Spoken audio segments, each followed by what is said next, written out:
Hey, and welcome to 9-Card TCG. I am Nick, and today we are continuing our How to Play the Pokemon Trading Card Game with video number 3. We're going to be talking about some, I call them advanced strategies, but they're not really, they're just like plays or setups and combos that you would want to make when you're playing the Pokemon Trading Card Game. Just some things, maybe like order of operations, and some things like that. I don't really know how else to explain it. I played a few matches on Pokemon Trading Card Game Online earlier today, and if you want to download the app, it's available for tablet and for PC. So go ahead and download that. The link is in the description. I played these matches earlier, and now I'm going to go back, rewatch them, and explain why I did what I did. And even though I didn't win all the matches that I'm going to showcase, that's not the point. The point is really just to show what you can do, how different cards can kind of chain together, and what some different order of operations would be when you're playing the Pokemon Trading Card Game. And eventually I want to talk about the difference between playing online and playing in person. There are some differences, but that's for a future video. So anyway, let's get straight into the matches. So this first match is against a Charizard Vmax deck. I unfortunately didn't have a great hand, but it's also not a terrible one. I play a certain type of deck that relies on some evolution Pokemon. We didn't talk about this specific Jirachi that's being used by our opponent, but it's a really common card at the moment. Basically, you get to look at the first few cards of your deck, or the top few cards of your deck, find a trainer card and put it to your hand, but when you do, the Pokemon goes to sleep. So what we're gonna do is we are going to attach this capture energy. It's a type of special energy that lets you put a basic Pokemon from your deck directly onto your bench. Doing this, if you wanted to play something like Crobat V, would not activate the Dark Asset ability that Crobat has, because Dark Asset only works when it goes from your hand to the bench, not from the deck to the bench, so that's something to be mindful of. We were trying to find a switch with that Marnie. It didn't really work, plus our opponent had used the Stellar Wish ability, so we wanted to reduce their hand size as much as we could and make it a little harder for them. We did get our Urshifu, who is our main attacker, onto the field. They had a pretty good setup. I guess that Marnie did them pretty well, because they were able to get the Volcanion, the switch, and an energy in order to use Volcanion's attack, which lets them put energy onto their Pokemon that's on the bench. So we attached an energy because we are going to retreat out our Houndour and play Professor's Research to draw 7 new cards. We got pretty lucky with some of the draws. Unfortunately, we did draw a couple of Urn of Vitalities, which we didn't really need at the moment, but not a terrible card to draw. Our Houndoom lets us search our deck for specific energies and attach them directly to Pokemon that are the single strike type. So if you notice in the top right corner of Houndoom, or on a lot of my Pokemon, it says single strike. So these energies are specific to single strike Pokemon, so you can't use them on anything. I'll go and get the extra evolution for the additional HP, and I can go ahead and just take an easy knockout. We'll take our first prize. Not a great prize. I would have preferred something that maybe, I don't even know what really would have helped. A Marnie would have been cool to reshuffle my hand. We're looking at Charizard's attacks, retreat, energy costs. He's looking to evolve his Charizard into a Charizard VMAX, which does a ton of damage and would be enough to knock out most Pokemon in the game in one shot. The thing is, it needs a ton of energy to do so, and unfortunately our opponent just happens to have the cards they need in hand to make this play happen. So they don't do it right away, but if we were able to get another draw card, maybe we could have searched our deck a little bit for a boss's order, and we could have pulled up that Charizard V into the active spot and taken a quick knockout, which would have almost guaranteed won us the game. Unfortunately, we couldn't find either the boss's order or some card to let us search our deck or draw more cards. Second prize card, not much better with the switch. When you have all these duplicate cards in your hand, it can get a little tricky or a little challenging. There they go with the Vmax evolution. They have 4 energies on, they need 5. They're able to search their deck for additional energies because of the stadium that you see on the left hand side. And they, again, just happen to have enough energies to get 2 attacks off in a row. It's really unfortunate that they were able to pull that off. I don't know if the deck they're playing is just extremely consistent, or they were just drawing absolute fire, or just getting that complete spice, but whatever it was, not exactly good for us. So we are able to get a good amount of energy onto our Urshifu, but he's gonna get knocked out if we don't move him. So we're looking to draw some more cards. We were gonna play the Crobat, but we can throw down that that Tyranitar to pick up an extra card. We were kind of lucky that we were able to get the Vmax, the Urshifu Vmax.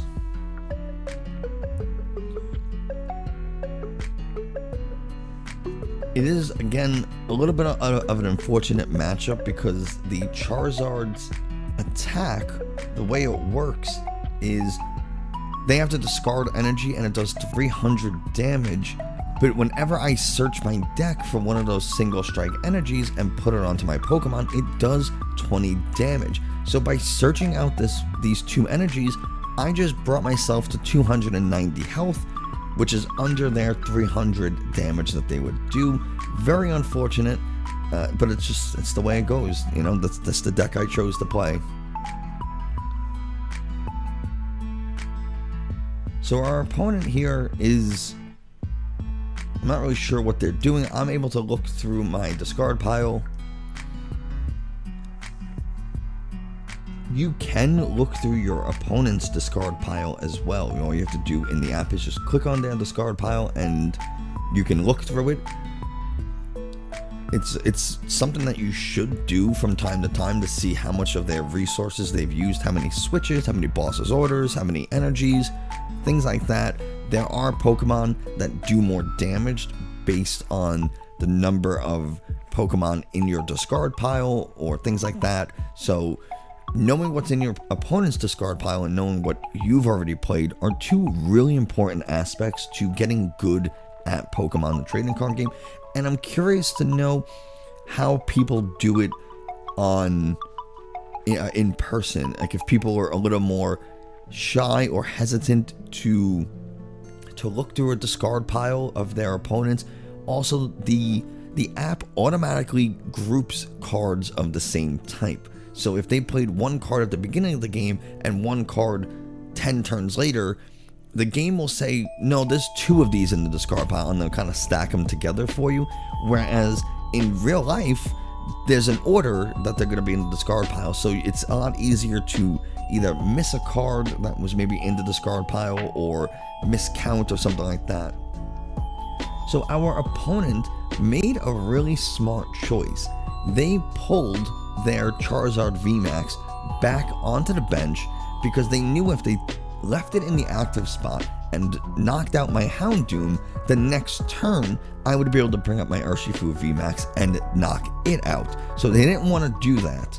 Unfortunately, I was looking for the boss's order to pull up their Charizard Vmax and I couldn't find it. So for this turn or so, we're kind of in a stalemate. You can see I used one of my boss's orders. He's just powering up his Charizard, and I think at this moment we're both just kind of looking for our boss's orders for whoever gets one first. But he's at an advantage because he has a second Pokemon to power up and I do not. So I do get the boss's order. So I switch into my Urshifu, and I get the boss's order, and I'm able to take the knockout. Now, we talked about this card. When I use its attack, I have to discard all my energies. Not really a huge problem, because I do have that Urn of Vitality, which puts those energies back into my deck so I can research them with Houndoom later. I pull a third energy, so really, I'm in a pretty good spot. It would have been better if I had another Houndour on the bench. I could have evolved into Houndoom and got that fourth energy that I would have needed, and it probably would have won me the game, but unfortunately, I couldn't get that extra Quick Ball, or I couldn't get that extra card I needed. So I try to get rid of their stadium. Remember, stadium battles are a thing. I'm going to use that Urn of Vitality to put those energies back into my deck.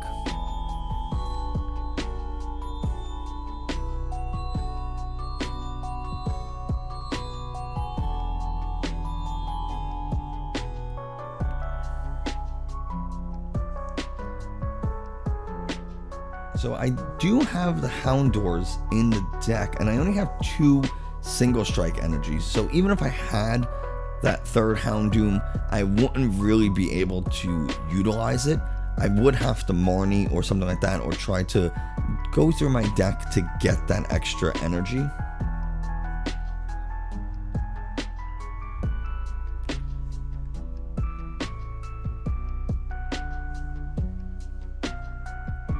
I'm thinking about my chances of trying to find certain cards. Do I want to switch out a Pokemon on and let it take the hit? I decide that's what I'm gonna do. I attach an extra energy, and I go for the I went for nothing, which I think was a mistake. I think I should have gotten the Houndour, because then I next turn could have evolved, try to dig a little deeper with the Marnie and the Tower of Darkness, which lets me draw 2 cards, to try to find that extra Urn of Vitality, which would have been what I needed. But I opted to not Marnie them because they only had 3 cards. Unfortunately, I don't know if they just drew that, I don't know if they had it in their hand, but they were set up to just go bananas. They had the boss's order. I mean, what more can you possibly do? What are the odds that the 3 out of the 4 cards they had were exactly the cards they needed? Sometimes it just be like that, you know? So here we are, game number 2. I don't exactly have a strong start. I end up needing to take a mulligan. Mulligans happen whenever you don't have a basic Pokemon to play. So if you don't have a basic Pokemon to put down into your active spot, you reshuffle your hand, draw 7 new cards, and then you're able to, if you have a basic Pokemon, you can keep that hand, but every time you have to do that, your opponent gets to draw 1 card. So if you have to take 3 mulligans, your opponent gets to draw 3 cards, and it is a pretty big advantage for them. The more cards they have in their hand, the more things they can do. So my opponent goes first. They're playing a single prize Charizard deck, at least that's what it looks like at the beginning. They don't do anything. They don't play any cards. They don't attach any energies. Normally, I would Marnie right about now because I don't want them to have all those cards in their hand. But in my mind, I'm thinking if they had no items to play, no energy to play, no nothing, they must not have that good of a hand. So I elect to not Marnie, and you'll see I choose not to do it, and instead I just go for the laser focus to attach 2 fighting energies to my Pokemon to get ready to attack next turn. Maybe that was a mistake, because now I'm sitting in my hand with 2 Marnies and 2 boss's orders. They go for an escape rope, which we both choose 1 Pokemon on our bench to become our active Pokemon. Not really a huge problem for me because I have that fighting energy in my hand that I could just attach the Houndour and manually retreat if I don't get a switch. Which I'm getting ahead of myself, but I'm pretty sure that's what I end up doing.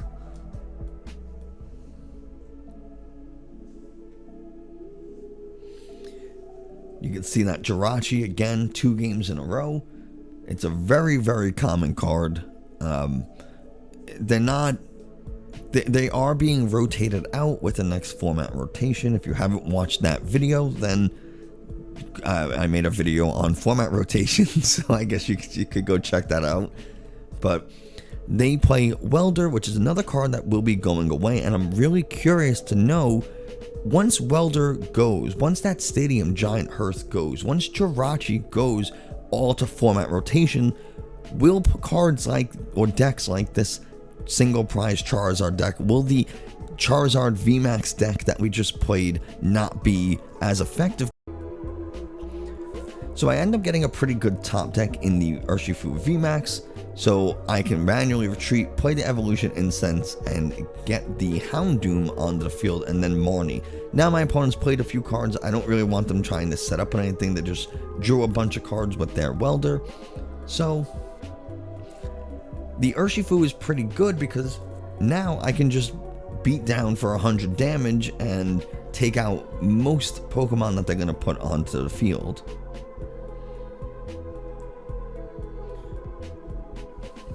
I think it would have been smarter if I had used Houndoom's ability to put an energy onto my Urshifu that was on the bench, because then that's one less turn I had to spend putting energy on it, but I don't really know why I didn't do it. I should have rewatching this.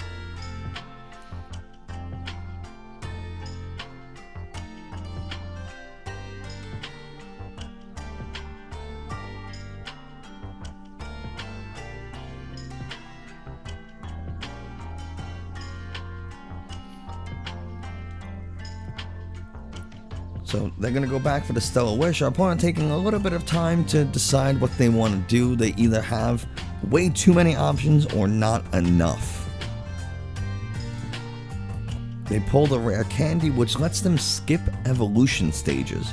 So normally, to go from a basic Pokemon to a stage 2, you would have to play your basic, and then next turn you can evolve into a stage 1, and then the following turn you can evolve into a stage 2. It is a very lengthy process. A lot can go wrong in that time.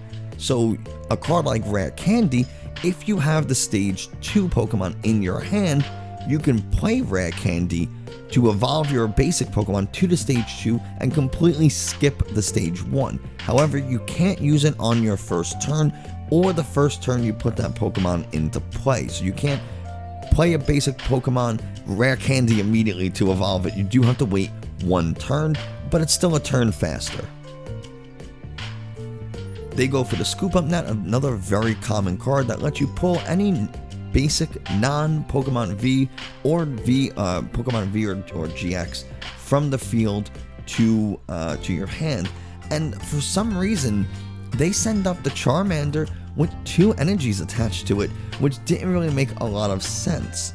What they should have done was sent the 1, maybe draw a couple of cards. It wouldn't matter too much because I was going to Marnie, but they don't know that I have that in my hand. And, you know, you don't really want to send a Pokemon like that into the active because it's not going to do any damage, and then that's 2 energies you just spent that you have to get those energies back onto the field somehow. So it was very unfortunate that they did that. They should have sent the 1. I mean, yeah, they could just attach 1 to the other Charmander, but what if I boss up their Crobat to take 2 prizes? What if they get stuck with the Jirachi in the active spot? That would be a free knockout for me. So if they had the 2 energy Pokemon on the bench, then they leave the attachment for one of their Pokemon to manually retreat. But because they only have 1 energy on that Charmander, they have to either choose retreating or attaching for an attack if they don't have something like a switch or a Scoop Up Net or some other way to get that Jirachi out of the active. They just concede because they realize they have absolutely no answer for my Urshifu Vmax. Seems like my opponent was dead drunk the entire time. It happens. Sometimes you just, no matter how many cards you draw, you just can't get the things you need. So here we go with our third and final match in this little demo. I opted to not go first. Typically, I would suggest that evolution decks do go first so that you can get your Pokemon on the bench. Your opponent goes next turn. They probably won't be able to attack first turn. and then your second turn, you ideally would be able to evolve and start doing your thing. We're playing here a Spiritomb deck, which is a very annoying deck. The way it works is Spiritomb, the Pokemon that's on the bench right now, it does damage based on how much damage it has, and it has an ability that lets it put damage counters on itself. My opponent is playing a Stadium card that puts damage counters every time your Pokemon goes from the active to the bench. So there's a lot of ways for them to put damage onto their Pokemon. It doesn't have a lot of HP, so it is very, very easy to knock out, especially because they are putting damage counters onto it for us. So it really doesn't take a lot, but it can do some massive damage, and it is a single prize deck, so they can easily knock out one of our Pokemon V, get 2 prizes, and I have to knock out 6 of their Pokemon to get 6 prizes, but they only have to knock out 3 of my Pokemon V, or maybe even 2 of my Vmaxes. So they definitely have the advantage like that. A lot of Pokemon V and Vmax decks struggle a little bit with single prize decks, just because good single prize decks can put out enough damage to take out a Pokemon V, and Pokemon V typically do overkill damage on single prize Pokemon, but it doesn't matter how much damage you do, you're still going to only get 1 prize, whereas they're getting 2, maybe even 3. So it is a challenging matchup. Even the deck we played in the previous game, that single prize Charizard deck, you see how long it takes to collect all 6 prizes. I mean, it is not the easiest thing to do. So now they get to use that quick ball, and let's see what they pull up. They get rid of a boss's order. They do pull the Crobat. That's what I figured. Normally, anytime someone is getting rid of cards in their hand, it's so they can play that Crobat, because again, the Crobat only works. Well, the Crobat works best when you have the fewest number of cards in your hand, so you can draw the most amount of cards.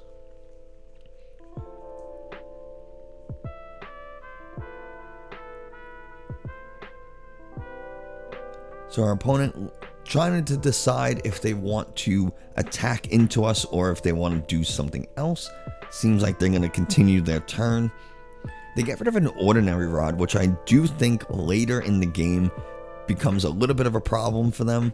Ordinary Rod lets you put Pokemon and or energies from your discard pile back into your deck, but really they did it just so they could, I don't know why they didn't play it.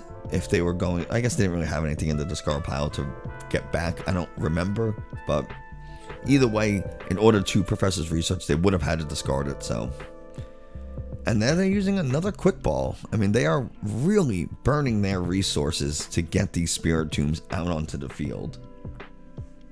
And this is something that you, as a player, need to watch. You need to pay attention. How many Scoop Up Nets has my opponent played? How many Crushing Hammers have they played? How many of their Professor's Research and Switch cards? These are all things you need to be paying attention to, and you don't have to necessarily remember every card your opponent's ever played, because like I said, you can go back and look in their discard pile. So you can see a single prize Pokemon doing 160 damage. It is a real problem. Luckily for me, we have the Houndoom in hand, so we're able to search for our Pokemon. We're lucky they didn't do any additional damage, because like I said, searching those enemy energies puts damage counters on our Pokemon. So I use Skylar, which is a pretty good supporter. It lets you search for any trainer you want. I search that Evolution Incense so I can get the other Houndoom onto the field, so I can start attacking as soon as possible. Now, one thing to note, that I could have played the Crobat first before using Houndoom's ability, but I didn't want to because I had already attached my energy for the turn, and if by some stroke of real bad unluck I drew all those single strike energies that Houndoom uses, now I'm in a position where I already attached and I can't use Houndoom's ability because the energies are in my hand, not my deck. So it's really important for you to know where the cards are coming from in your abilities. If the cards are coming from your deck, then search them out before you play a card like Crobat, Dene, Professor's Research for 2 reasons. 1, you don't want to draw those cards because you need them to come from your deck, and 2, there's less of a chance that, or as I should say, there's a higher chance you will draw something good or something useful because there's fewer cards in your deck, right? You got those energies out and you put them onto your Pokemon instead of drawing them. So not only do you get to accelerate your energy, but you will also have a better chance of finding something useful because you're not being diluted or inundated with energy. So I attached to the Houndoom, which might seem a little weird, but the reason I did it is because on the off chance my opponent plays something like an escape rope or something like that, I can give them my Houndoom, and then if they don't knock it out, be able to retreat it. So I play Earn to get my single strike energies back. And now I start using my single strike energies onto my other Urshifu to start setting up another attacker, because if they knock out this Urshifu that is in the active currently, I have the other Earn to get those energies back into my deck so Houndoom can use them, and I also have a third energy in my hand that I could just manually attach and make my attack. I decide to take a risky step and go for the Urshifu Vmax. Now that would give them 3 prizes if they in fact knocked out my Pokemon, but I did it because Single Strike Urshifu V has a condition with its attack. I would do 180 damage, which is plenty, but I can't use the attack next turn. However, the Single Strike Urshifu Vmax, I could just use its beatdown attack as many times as I want, and it'll do 140 damage, 100 base, and then 20 extra damage for the 2 Single Strike energies, which is again more than enough to knock out anything on their bench. You can see Spiritomb only has 60 HP, but it gains 50 from the Cape of Toughness tool, but they're constantly adding damage to themselves. They only play the Cape of Toughness so they can stack more damage onto themselves and do more damage to me, but that makes it a little easier. I don't have to ever worry about hitting them for exactly 110 damage because they're going to be usually attacking when they already have 50 damage, 60 damage counters on them already. So I think my opponent makes a little bit of a mistake here. What they do is they look to build up a ton of energy on that one Spiritomb to guarantee the knockout on my Urshifu. But I have Boss's Order in my hand, so I'm able to just pull it up and easily take the knockout. And once I do that, they know it's game over. So that's the whole video. I hope you guys enjoyed. I hope a lot of what I said made sense. I hope you guys understand why certain plays are smarter than others, why you would do things in certain orders. I want to remake this video in the future. I want to do it in a live play setting where I'm playing a game with like my IRL cards with my wife, and I can manufacture settings and scenarios a little bit better. And I think that would be a really fun video to do. I know what I'll do. I will set up a board, and then I'll show the cards that I have in my hand and ask you, the player, what would you do next to knock out the Pokemon or win this next turn or something like that? What's the best move to make? And you can start practicing instead of just listening to me prattle on about what you should or should not be doing. But for now, that is going to do it. If you enjoyed this video, don't be afraid to hit the subscribe button and especially the bell notification button to let you know whenever I put out new videos. If you really want to help out the channel, hit the like button and comment down below what you thought of the video. Likes and comments tell YouTube that this is something that other people should see, and it helps the channel grow tremendously. But that is going to do it for us now. Thank you so much, and I will see you next time.